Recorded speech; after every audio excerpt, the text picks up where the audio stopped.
Hey there, welcome to your weekend News Radio 600. Kogo, Sully here, San Diego Business Weekend. Let's get right to it because we have a giant show based upon what happened in the markets this weekend. A lot of you guys sent me emails all week, and I want to get the smartest people having to do with business, investing, and such on air with us. Of course, Christina Gustin is going to start us off. I've also got Vance Barse, who's a fiduciary, will be joining us today. And Steve Weisman, the scam man, going to talk to us about what scams we can avoid for the coronavirus. But I want to get Christina Gustin right away. But I want to say a couple of things. Look, we experienced the second worst drop, I guess the worst drop since what we call Black Monday in 1987, earlier this week. Black Monday is the name commonly attached to the large stock market crash of October 19th, 1987 in the U.S. And the Dow Jones, believe it or not, fell exactly 508 points that day. It doesn't sound like a big number, but it represented 22.6% of the Dow that was trading at around 1900 at the time. The largest one-day percentage drop in history was that day. By the way, last Friday marked the 11th anniversary of the bottom of the Dow in 2009, prior to recovering from the Great Recession. And of course, this last Monday marked the 11th anniversary of the start of the existing bull market, and then that certainly ended literally the following day, almost 11 years to the day, to talk about it. I want to talk about a couple of things here. Look, you heard me talk this week a few times about the circuit breakers or the curbs that were put in place, halting trading a number of times this week on the Dow, the NASDAQ, and the S&P. Those curbs or stops or circuit breakers got here because of Black Monday, when computerized trading actually started right around 1987, but they didn't have any fail-safes. They didn't have anything in case something went haywire like has happened this week. So what we experienced is a level one breach where when the market drops 7% from the previous day's close, trading is halted for 15 minutes. And it only halts one time.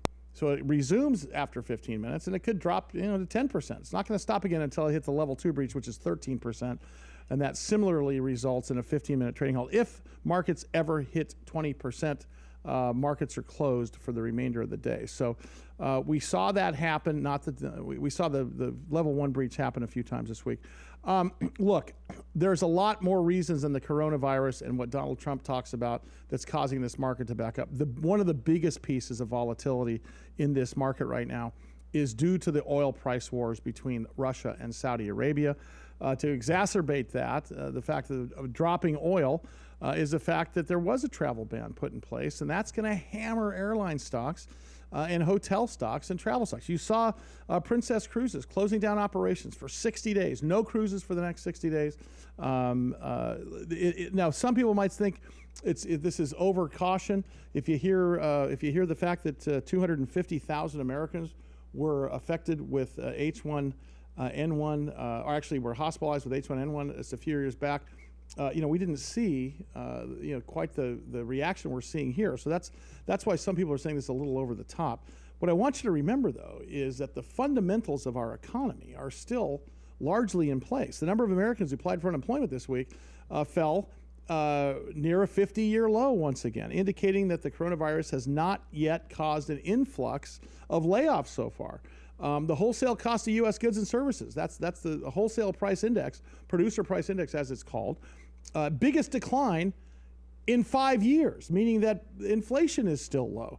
You've got everything, all the metrics of the economy still in place, suggesting that we're in a solid footing with the economy. And you have to ask yourself the question, is your iPhone any less valuable than it was just a month ago when we hit all-time highs? Is your desire to get a cup of coffee from Starbucks, has that waned at all since February 12th, 2020, when we were at all-time market highs? All right? Now, we dropped in just 19 days, the second fastest bear market entrance in history. The only other one faster was the Great Depression back in 1931 in November. November 9th, it was a market high. November 27th, right after Thanksgiving, was when literally the bear market into the Great Depression happened. But here's what you need to kind of take into consideration is and you heard me talking about this. What is the plan as opposed to just staring at your 401k? I mean, look, this is a stressful time for investors, especially in regards to your nest egg that you're building for your retirement, or through your IRA account, or even your college savings plan. So instead of logging into your account to checking your 401k balances, there's a lot of other things you can do. One thing I do is I contact Christina Gustin, and Christina Gustin is our expert here on the program. And again, Christina, thanks for taking the time to come out today, because it's been a busy week for you. And I want you to I'm just going to let you take it from here and give us a 50,000 foot view and tell us why you're either scared or not scared, or where we should panic or not panic. I'll let you take it away. Thank you so much for having me. Yeah, it was a crazy week on Wall Street. Like you outlined, it was kind of a perfect storm of everything that's been developing with the coronavirus. I'm going to call it a panic. I think that people have been clearly panic buying things like toilet paper and Purell. And we really saw a ramp up in what I would consider to be panic selling this week in the financial markets. And then right after we spoke last weekend, you had Russia and Saudi Arabia start an all-out price war where they're slashing prices and ramping up production. So in oil. That alone would have been enough to kind of destabilize the markets. But both these things at the same time has really created a whirlwind of volatility. What about with respect to a travel ban in Europe? I mean, it just hit an already waning transportation sector, because as you know, and we talked about this before, the stocks that get hit the most during times like this are hotel stocks, airline stocks, consumer-facing stocks, and such. An already difficult time for the airlines just got even more difficult for the next 30 days anyway, when those international carriers got stopped. Correct? Yeah, absolutely. Very hard on all kinds of transportation and travel-related industries right now. And I think we're just starting to see the beginning of the impact on those industries, although, like you mentioned, some cruise carriers earlier, it's been already devastating for them. I would just caution your listeners, if you're trying to day trade this thing, step away from the keyboard. Please don't do that. We're seeing some incredible dislocation these past couple of weeks, where even things that are normally stable safe havens like municipal bonds are starting to trade in really wide ranges. So again, having a diversified portfolio is incredibly important. I think you have to know what you own. One of the side effects of problems in the oil market is the impact on the high yield market, and often in a diversified portfolio you'll have a portion that's allocated to high yield bonds or high yield mutual funds, and the challenge is that a large portion of that market consists of energy related companies, and when we have a 30% drop in the price of oil, that can have a huge impact on those companies and their liquidity and their profitability, and we're seeing a big move down in those prices this week as well. So lots of action. There's an old trader's saying that the first one to know where the bottom is the last person to sell there. But, right. Because the question is, how far can the Dow Jones, fall? There's a couple of technical indicators that kind of point out to support resistance lines. And I have a long-term chart here up at Kogo.com, keyword Sully. And I know many of you are listening to us on the radio, on News Radio 600 Kogo, but we also shoot this for television. If you go to Kogo.com, keyword Sully, you can see the chart. But there's three interesting support resistance lines over the last 11 years. One of them occurred between 2011 and the beginning of 2013. The next one went from 2014 to 2016. Our existing resistance support lines go from 2018 to right here. And there's a couple of them. One is at 20,000, the other one's at 25,000. A technical term called a Fibonacci retracement is saying, and a lot of analysts are saying, there's going to be there'll be interesting either uptick or breakthrough a support level at 20,000 and change. I think it's 20,750. Do you guys take a look at technical analysis at all when you're taking a look at rebalancing portfolios during times like this, or do you just not rebalance at times like this? You're prepared ahead of time? I'm not doing a lot of rebalancing right now. We're making small moves kind of on the fringes of our portfolios. I don't like to lock in losses. Yeah. I consider this a very long-term exercise. So, it's funny, over a year ago, back in the end of 2018 when the markets were correcting, UBS published a report called the Bear Market Playbook. What do we do if we think a bear market is starting? Obviously, that was more of a correction, and we came out of it beautifully. But the same principles apply. I think, own high-quality investments, understand what's inside of the funds that you own, make sure that you're diversified, and periodically rebalance so that when you get to, a correction or even a bear market downturn like this one, your portfolio's not out of whack. You want to make sure that you're kind of doing that maintenance all the time. Well, now you brought up another good point, Christina, before I let you out of here today. Once again, Christina Gustin, UBS Financial, as well as RKG Wealth Management is a company she works for. But I can tell you, my mom called, and she's bulletproof because she says, I haven't lost anything. I haven't sold anything. And it was one of the most significant things she ever said, because you're right. She hasn't lost a darn thing yet. Market value might be down, but if you haven't sold, you haven't lost, right? I mean, I think that's, when you talk about locking in your losses, that's a panic sell. Christina, thank you so much. Christina Gustin, UBS Financial, RKG Wealth Management, smartest person I know in investing. Another smart person coming up on the program, Vance Barse.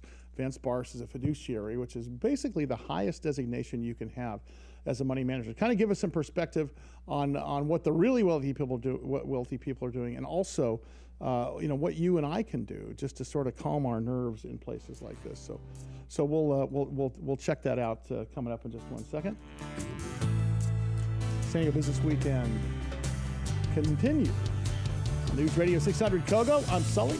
Also coming up later in the program, Steve J.J. Weisman, the scam man, scamicide.com. What scams to avoid during the coronavirus? We're going to catch up with him in just a little while. I'm Sully. It's News Radio 600 Kogo. I'm looking tired and feeling quite sick. I felt like there was something missing. All right. Thanks again to Christina Gustin. You're listening to News Radio 600 Kogo. I'm Sully, and it is San Diego Business Weekend. And man, what a week we had. Whew. Markets dropping like rusty nail self-confidence. There you go. Markets dropping like an NFL team in San Diego. I got a lot of them. Markets dropping like the price of an Abba Zaba the day after Halloween. Shall I go on? My crew doesn't want me to go on. Vance Barse is a wealth strategist and founder of a company called Your Dedicated Fiduciary. Fiduciary is the highest level of designation, by the way, that you can get in the financial services industry. You could be a certified financial planner, you could be a stockbroker, you could be a fund manager, but a fiduciary is basically the pope of this business, because basically what you're doing as a fiduciary is you are acting as if it's me and my own money, writing the checks and having all of the authority to do anything on my behalf. So that's why it's a very stringent sort of guideline that both FINRA and the SEC and local and government regulations put on these guys. Vance Barse is that guy. He has spent his career in the financial services industry. I don't know, since he's only 25 years old. It couldn't be for the last 30 years. Since you looked, but he's been a frequent guest on the program and will continue to be. So let's talk about this a little bit. When I think the number one, as you heard me say to Christina, the number one email I'm getting this week, last week was, is it time to get in? And my philosophy is, just because something's cheap doesn't mean it's not going to get cheaper. Okay, if you take a look at the fact that this Monday marked the 11th anniversary of our bull market, but last Friday marked the 11th anniversary of the end of the bear market, and the lowest price we were at in the Dow, which was 64.86, you have to ask yourself, had you jumped out of all of those times along the way, Ebola, SARS, H1N1, election, and then got back in when it was safe, your return on investment over 11 years is 6%. Had you just stayed in and listened to your fiduciary or your money manager, it's more like 13 or 14%, unprecedented 11-year history. Now, at the same time, people are saying now, well, should I jump into this market? I'm just saying, okay, you shouldn't be thinking that way in the first place. You should have somebody else. But number two, If you are thinking about jumping in, I'm going to say you better start hanging your hat on the adage that the trend is your friend, right?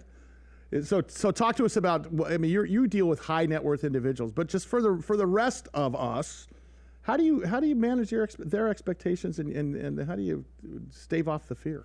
Fortunately, most of the clients that I serve have been in markets for a very long time. Yeah. And this recent perfect storm has been a combination of fears over the unknown impact that the coronavirus could have on not only the global economy, but humanity as we know it. Right, because sure. we really haven't Yeah, had so it looks something this like big this. dark cloud coming at us, right? Right. And that was exacerbated by Monday's gigantic sell-off in crude oil. Sure. So yeah, and I think your point there should not go unnoticed. The big piece of this thing was Russia and Saudi Arabia getting to a you-know-what contest about oil prices, which pulled down. And then, of course, we have a travel ban from Europe, which pulls down the airlines. Yeah, so you've got two big anchors on top of it's not just coronavirus here. Right. There are lots of different factors contributing to this, but at a very high level, it's ultimately driven by fear and uncertainty. Fear and uncertainty around what impact is the coronavirus going to have, not only on our domestic economy, but on the global economy, and what's it going to do to humanity. But going back to the big picture, most of the clients that I serve have survived the tech wreck of 2000, 2001, 2002. Sure. They lived through 2008, and they understand that we're on the end of an 11-year bull market. Yeah, which was top heavy to begin with. Right. Which was overvalued to begin with. Exactly. We were in an election year. Yep. I mean, I can name 5 other reasons other than COVID. Yeah. How much time do we have? Yeah, we can go on and on. So what do you tell the guys that are not sophisticated investors on how to manage their, the economy is, 100% of us participate in, but the stock market only 50% of us do, but the economy and the stock market are tight at the gut. I mean, the part of the panic of this thing is even people that aren't participating in the stock market are watching the stock market. You mentioned a key word, which is panic. So a few thoughts in no particular order of importance. Don't panic. Seldom do decisions made in fear end up being prudent ones, right? I think you're exactly right. I think basically anytime you make a decision, investment decision based in fear, it's usually a bad one. Yeah. Secondarily, stick to the plan, right? A lot of folks have financial plans. They will dollar cost average in. Which means that we're going to buy the same amount of stock. We're going to put $100 a month in every single month, no matter how many shares that buys me, or whatever that number is. Every month we take a little bit of our paycheck, and over time we put that into the market, whether it's the stock market, the bond market, or both. Right. We do that over time, and that's called dollar cost averaging in. Right. So if that's your plan, stick to the plan, because if you liked investments a month ago at all-time highs, you're probably going to like them now. Guys, bring up the chart, the recent chart that I made. And I know for our radio audience here that you can't see us, but after the show, if you go to kogo.com, keyword Sully, you'll be able to watch Vance and me on the television version. Guys, if you can pull up that 10-year chart, it's so great when you say that, because when you look at the Dow Jones when it was 6486 on March 9th, 2011, and then you look forward to where we are today. Actually, I made this chart a few days ago, so actually we're lower than this. But either way, you say, boy, what a bargain. On March 6th it was. Now, you have to sort of say to yourself, 10 years from now, 5 years from now, 3 years from now, we're going to say, boy, what a bargain it was at 21,000 at the Dow. Every one of these yellow points, and guys, I know you're listening to me from San Diego up to Santa Barbara out east to Yuma, but this chart, when you look at it, you'll see some yellow dots, and you'll see some horizontal lines. Those horizontal lines represent support resistance lines, which is actually a solid thing. And we're touching on all those lines. Look I have to say, for folks, maybe if you have to do anything, would you suggest, Vance, that you reassess your risk at that point? Because what I do at this point is I go, okay, this isn't any easier for me and Vance. I can tell you that. For guys in the business, we have to have an iron stomach too. We have emotions, right? Exactly right. But at the same time, what I personally do, I do two things. And I was saying this on the radio on Thursday of this week. I said, look, guys like me look at this thing and realize, okay, let's get to a bottom. Drop as fast as you can. Let's find that bottom, because we're going to find a bottom. In the history of this market, we've never not found a bottom. We would be in a negative number. We would see negative 10,000 on the Dow had we not, over time, not always found something that's going to drive this market forward. I want to see the bottom so we can make the turnaround. At the same time, if you got to do something, pick the number that you're okay with, reassess your risk tolerance, right? Yeah, so actually, the third thought with respect to what should retail investors do now. If they don't have a plan, come up with a plan. If you had cash on the sidelines, or if you're just starting to invest, if you're young, this might be a great opportunity to so-called get into the market. Right. Because valuations are at a discount relative to all-time highs, which again was just a month ago. So you and I talked last time you were on the air, and we actually talked about the fact that the stocks are going to take the biggest hit. We're going to be transportation stocks, hotel stocks, airline stocks, face-forward consumer stocks, and stuff like that. At some point, there's going to be value there. Are you fleeing, or I shouldn't say fleeing, but are you reassessing portfolios into a bond? In other words, into safe havens, so to speak, gold? Are you also working the plan by yourself? Because at some point, emotions got to get to even guys like you and Christina Gustin, right? I mean, you guys are only human, right? I don't let short-term market moves dictate my behavior because I've been in the markets for a long time. Right. And you said that I was 25. I pay for this, by the way. Yeah. But anyway, you look like you're 25. Yeah, thanks. But the point is, you've been in this business 25, 30 years, and you've seen everything that you could see in a market like this. I've lived through market moves. I lived through 2008. I was actually consulting financial advisors back then, and I liken investing to flying. When you're on that plane, and if you travel full time, or a lot of the time, you're almost certain to go through bumpy weather. What do? Do you go over to the door and open it and say "see ya" and jump out? No. I think one of the best things you can say here about this is, if you, I can tell you this. My 85-year-old mom is iron-stomached about this thing. She goes, I haven't lost anything. I haven't sold anything. I thought to myself, think about that. You haven't lost a nickel unless you sell, at which time you lock in your losses. If you're in it for the ride, to your point, you had a bumpy ride, but you haven't crashed yet. Right, and what do? You sit down in your seat, you tighten your seatbelt. Right. And it's a great analogy because it's exactly the same thing. Those are your options. Without getting political, because I'm allowed to, but I don't want you to because I don't want you to upset your clients. Why do you think spooked the market after Donald Trump's speech? Because he basically said some things that, some people say he didn't go far enough. Some people said this travel ban he took it very, very seriously. Do you think it was him that spooked the market, or was this a culmination of, as you put it, COVID, oil, election year, overvalued market? Is it all the above? It's all of the above. Yeah. This is a non-discriminatory market. So this was not a political thing, as many people are saying, necessarily. It's all the above. I can't blame Donald Trump as the sole contributor for today's market sell-off. Right. I think that if this continues, it might threaten his chances for re-election. I think that's true too. People because vote with their wallets, and you're only good as your last good GDP. Yeah. Speaking of GDP, let's get out of here. His name is Vance Barse, by the way. VanceBarse.com. Your dedicated fiduciary is the name of his company, and he's a regular guest on the program. What's interesting to me is when I hear all of the cancellations of all of these events. And even Gavin Newsom came out and said, look, if you're going to have an event larger than 250 people, unless you're 6 feet apart, don't have it. I start thinking in terms of economic impact. Look at 70% of any GDP, including San Diego's, including Southern California's, anything is based on consumer spending. I feel bad for those waiters, waitresses, bartenders, all those guys that are in transitionary modes. Hey, will you come back with us at some point? Because it was fantastic. Happy to be here. Vance Barse is his name. Fantastic stuff. And I want you to go to his website, vancebarse.com. It'll be on our website, too, at kogo.com, keyword Sully. And once again, keep in mind that you can watch the television version of this on kogo.com, keyword Sully, right after the show airs this weekend. And there you go. Coming up, we're going to talk to Steve J.J. Weisman, the scam man. All kinds of scams coming out regarding this coronavirus. He's going to tell you which ones to look for. And also, the business of sports and how it intersects business and investing. I'll talk about that a little bit. Coming up, News Radio 600 Kogo, San Diego Business Weekend. Welcome to your weekend. To my life, I am not gonna question why. You never know what until you try.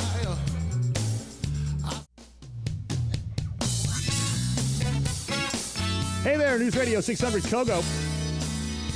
Welcome to your weekend at San Diego Business Weekend. Thanks again to Vance Barse, as well as Christina Gustin on the program. One of my favorite guys coming up in just a moment is Steve J.J. Weisman. attorney, law professor, and has written, I think, 12 books on scams, identity theft alert, truth about avoiding scams. He also started the website scamicide.com.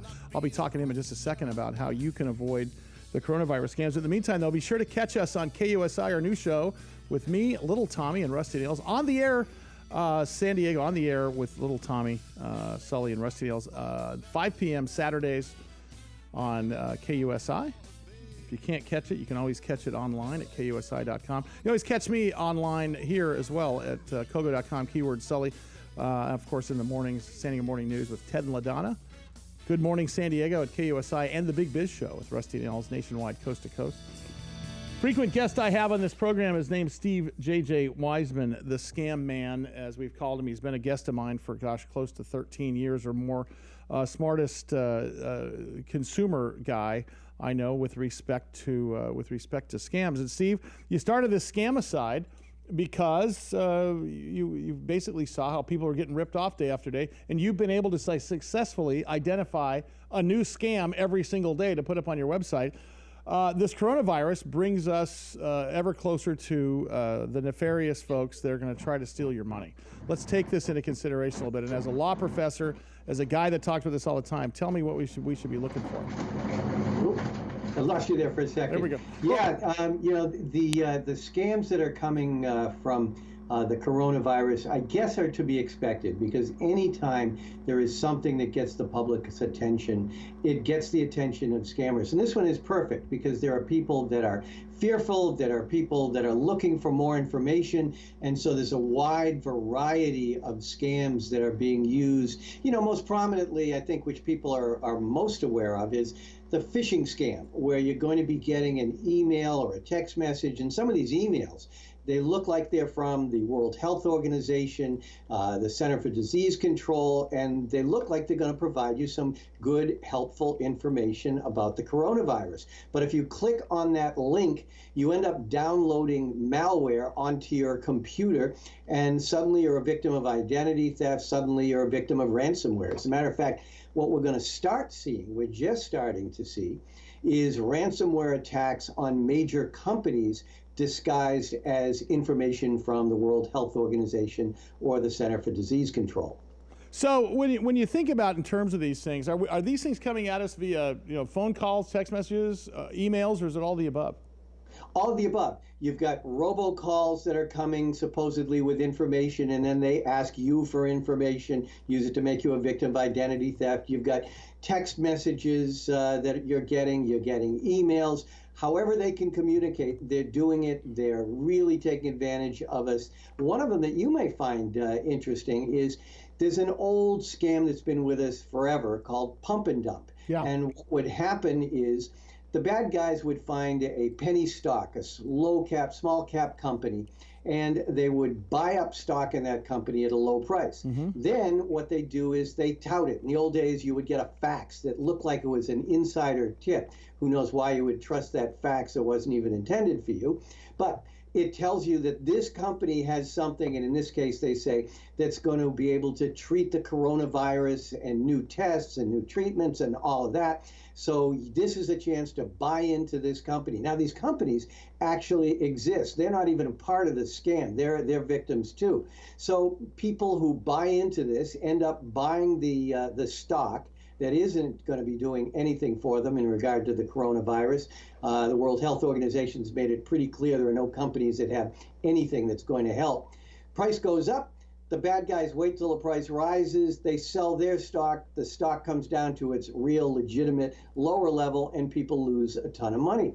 And, this is similar to, there was a scam done a couple of years ago. We may even talked about it on your show, mm-hmm. where hackers hacked into JP Morgan Chase. They got the email addresses, you remember that, of many, many customers. And then tied in, these hackers were Russians, they tied in with American stockbrokers who did this pump and dump scheme to get people to buy the stocks and take advantage of them. What was interesting there was those criminals got caught. And at the trial, one of them was commenting to another where they had been asked, why would Americans buy a stock merely because they got an email from someone? Right. And the other Russian commented, said, Americans buy stock like we drink vodka.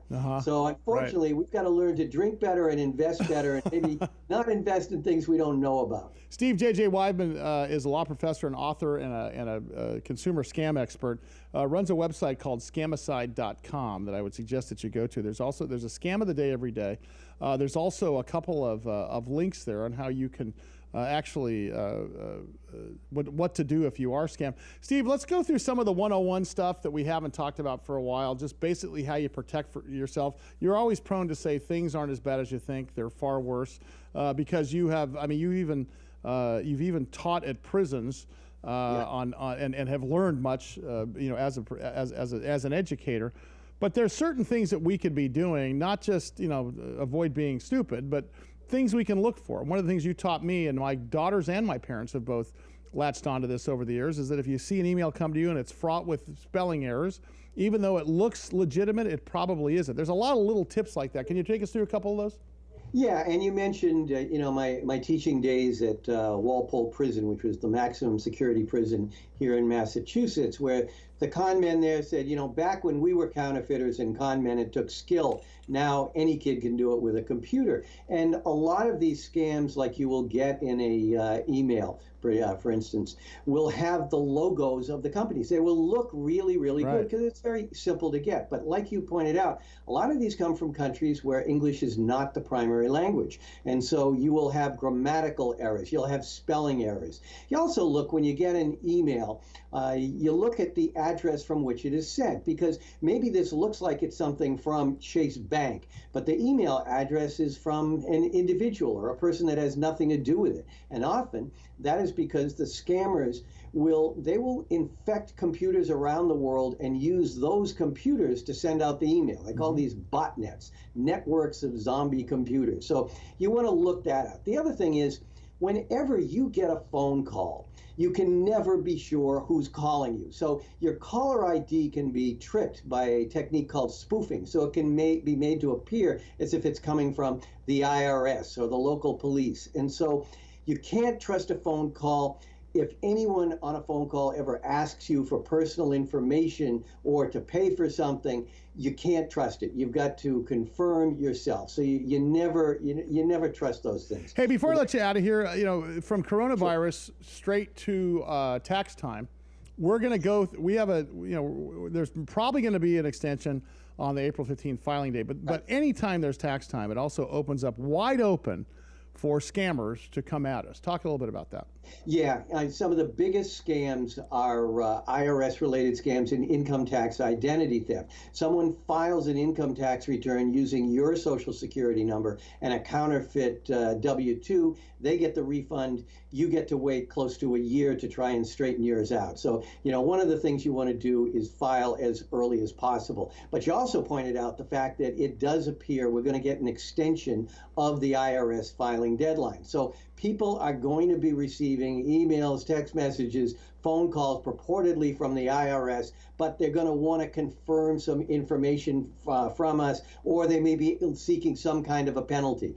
Easy to know the IRS is calling you or text messaging you or emailing you. And it's easy because they don't do that. So whenever you get an email, a text message, or a phone call that purports to be from the IRS, it isn't. So just to reiterate, when you get a phone call from the IRS, it's not the IRS. And when you get an email with an IRS logo with the eagle on it, it's not them, correct? I want to make that very clear to folks, correct? Yep.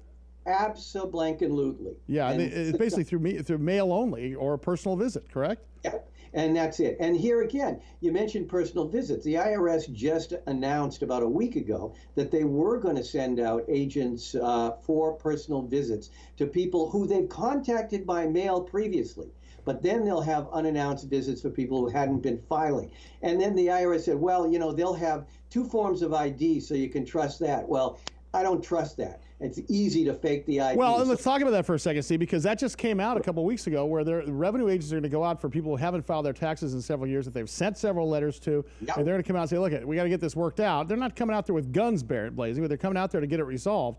That's gonna draw some people that aren't working for the IRS to come out and say that they are, correct? And that's what you're talking about. Don't just simply trust the. How can you triple check? Yeah, first of all, like you mentioned, they're not going to be asking for money right then and there. They're also not going to be asking for you to get gift cards. So if you get a call from any of these people, or they contact you, they come to your home, my feeling is you can't trust it. And so what you would do is they will give you a badge number. You can call the IRS at that time and check on the badge number and that this person is legitimate. Or you can merely say, no, thank you, but I will contact the IRS and definitely contact the IRS. But you don't accept just the credentials that the person showing up at your door gives you, because there are going to be a lot of fake ones. That's exactly right. Steve J.J. Weisman, the Scam Man, wrote Identity Theft Alert, wrote The Truth About Avoiding Scams, and several other books. If you go to his website, scamicide.com, you can find everything you need to know about Steve. Plus, there's a Scams tab on there. And when you hit the Scams tab, there's lots of other resources there whereby you can find out ways to see the scam of the day. And what a great resource he is. Steve J.J. Weisman, the Scam Man. Scamicide.com. Good stuff. Hey, by the way, check us out tonight, myself, little Tommy, Rusty Nails, on our new show called On the Air over at KUSI. You can always catch it at KUSI.com if you can't watch it. But we're 5 o'clock Saturdays. Brand new show. This week we got Frankie V, as well as Lauren Finney. And I can't remember who else we got. I think we have a number. But anyway, great show, super fun. We're going to spend some time on sports coming up here in a minute, and why all these events are costing the city money. San Diego Business Weekend continues.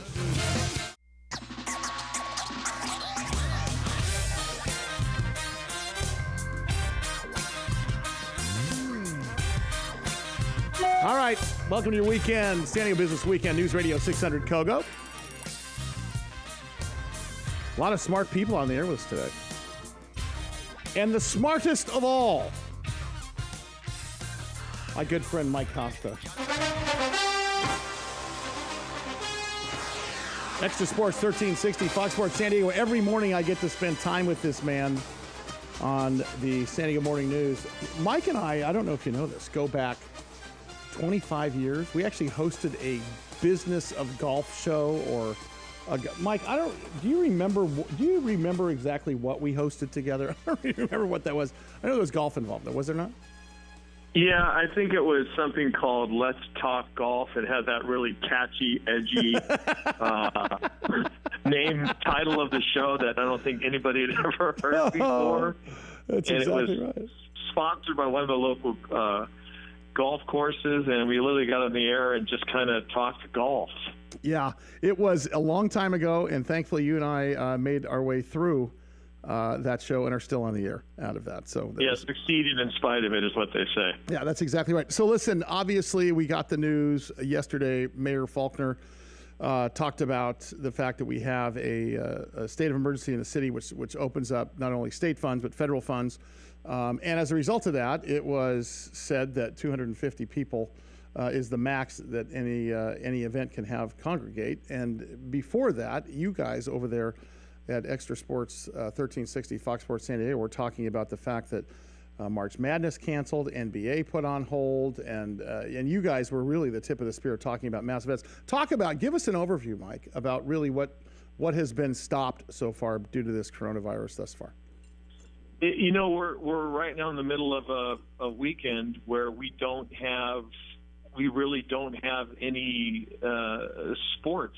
You normally get that dead period after the Super Bowl, like the month of February, where you got, the NBA is going on and the NHL is going on, but that's about it. And college basketball obviously is going on, but that's about it. And there's everyone's ramping up towards March Madness. Mm-hmm. They're ramping up towards spring training getting underway, NFL free agency, the draft, and things like that. And right now this is completely uncharted territory where everything has just stopped. And you have to commend Adam Silver and the NBA. They've been a very progressive league since he took over as commissioner a number of years ago. Mm-hmm. And they basically had a plan in place that if one player tested positive, they were going to shut down. When I say shut down, suspend the whole thing. It was just it made your head swim how quickly all the rest of the dominoes fell into place. And a lot of people were taking their lead from the NBA, and I think they were thinking in terms of, well, if a major sports entity worldwide like the NBA is going to shutter things for a while, then we should too. I did not foresee the NCAA, canceling all spring sports and all championships. What does that do, by the way? What is it? So when a March Madness is canceled like that, and of course San Diego State 30-2. I mean, I went to State. I can't remember. Well, I mean, Steve Fisher had some terrific years, and Rocky Long had some terrific years, and there was the Brian Sipe years. We've had some good history with sports there, but man, this was a big one. Where do they end up? What does it end up doing to the Aztecs? Can they claim anything? Is there even an asterisk here for a championship, or is it just the fact that they had a great season, 30-2, and that's it? Well, no, you do hang your hat on the fact that you were the regular season Mountain West champs. You were 30-2. You were the last team to remain unbeaten. You were in the national conversation as far as college basketball is concerned for the season. Mm-hmm. And even though, guys like Donnie Wetzel and Nolan Lorraine and KJ Fagan, seniors on that team, aren't able to see a trip through March Madness come to fruition, there are still a lot of great things that they have done for this program, and that ancillary effect may not be seen until next year or the years following, because there's a lot of kids who were probably introduced to Aztec basketball that may have never heard of it, sure, or really had a better understanding of it.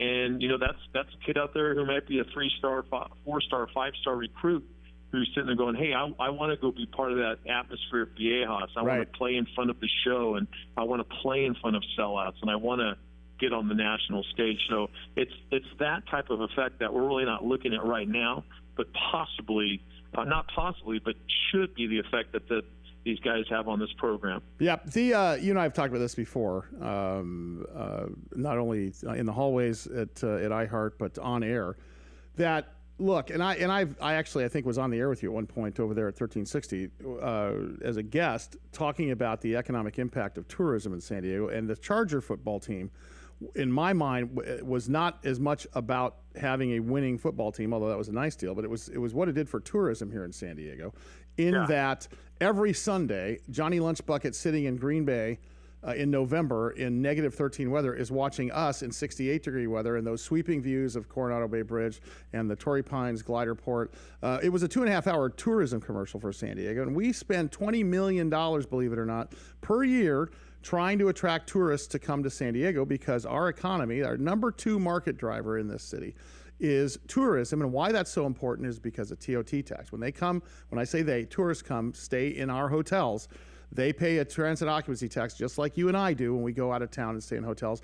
That TOT tax is a third of our general fund. You got property tax, sales tax, and TOT tax. That's why it's so important. When I see all the things that are shutting down, Mike, I'm seeing that everything from the San Diego Symphony to the La Jolla Music Society, to the Old Globe, to the Birch Aquarium, to all of the sporting events, to schools, I can't help but think about the ticket takers, the security guys, the parking lot guys, the waiters and waitresses, the bartenders who aren't going to get paid.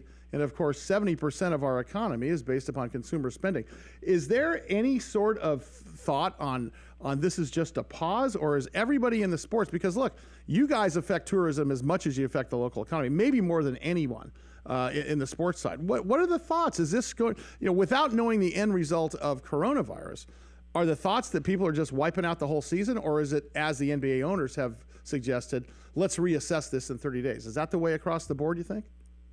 Obviously not with the NCAA, completely wiping out the spring schedule, but, entities like the NBA or, obviously the San Diego Padres and Major League Baseball deciding to push back opening day 2 weeks, and they've suspended spring training. Now, when that, if they're going to hold to that calendar, it would be great, obviously, because as you just mentioned, people go down to the Gaslamp for a Padre game.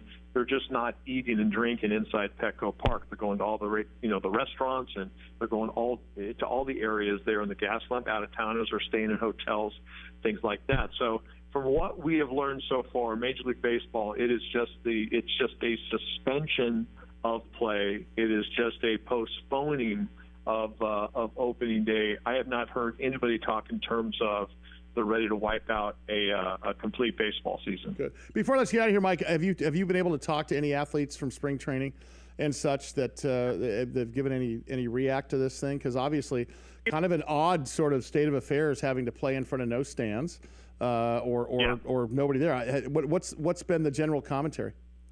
Most of them have said they completely understand, and this is not just Padres players. It's anybody who's a professional athlete right now. They realize that this is a much bigger issue than whether or not they're going to play a game or whether or not they're going to play in front of fans or not. It's weird.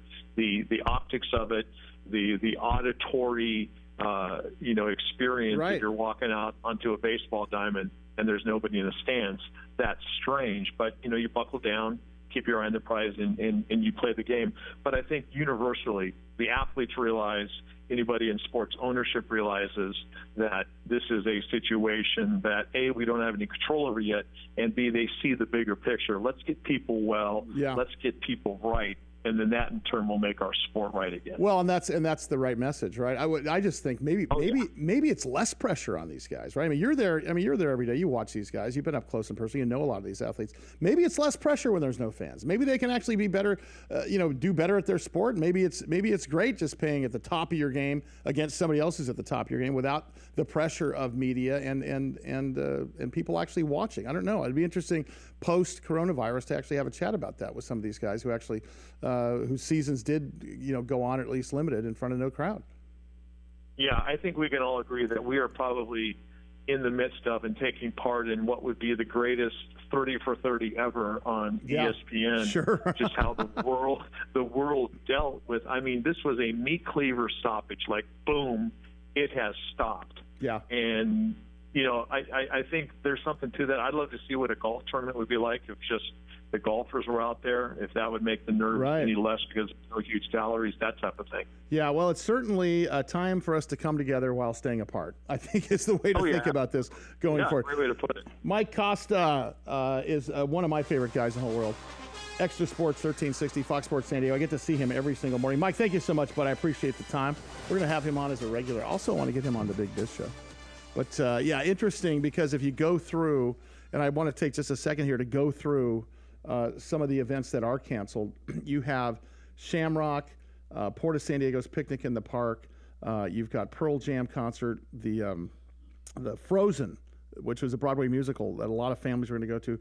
That's closed down. We'll have the entire list at Kogo.com. Keyword Sully. And since you're going to be home tonight anyway, since you got nothing else to do, why not just turn on KUSI at 5 p.m. and watch On the Air with Sully, Little Tommy, and Rusty Nails. It'll be happening Saturday night, 5 p.m. Also, catch me every morning on Good Morning San Diego on KUSI, as well as San Diego Morning News right here on News Radio 600 Kogo with Ted and LaDonna. And weeknights nationwide, coast to coast, at 110 million broadcast homes and 150 radio stations in 175 countries. The Big Biz Show with myself and Rusty Nails, BigBizShow.com. Christina is our director. Curtis Maddox is our assistant director. Thanks again to Mike Usher back at the Kogo Studios. And me, producer Lady Mary. Happy birthday. Till next week, News Radio 600 Kogo, San Diego Business Weekend.